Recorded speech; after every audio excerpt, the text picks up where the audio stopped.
Pagdaraos ng magarbo at bonggang Christmas party, pinagbabawal ni Transportation Secretary Lopez sa lahat ng mga ahensya na nasa ilalim ng kanyang tanggapan. Detalye mula kay Bal Gonzales, RH5 Bal. Good morning.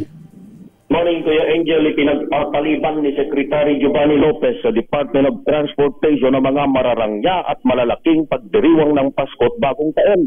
Ito'y bilang pagbibigay dangal at pakikiramay sa mga biktima ng sunod-sunod na mga kalamidad sa bansa.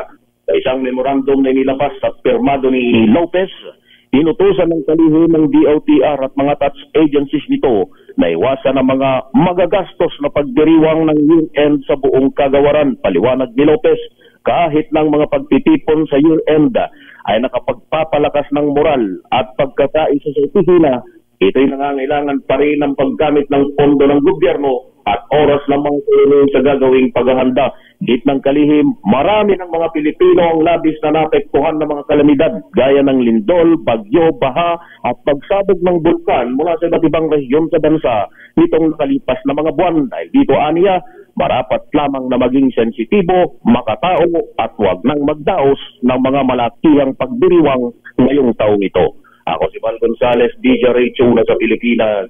Una sa Pilipino. Pero siguro, Bal, kung halimbawa yung maliliit na party na lang ng opisina, no, pwede naman siguro. Wag lang masyadong bongga, di ba?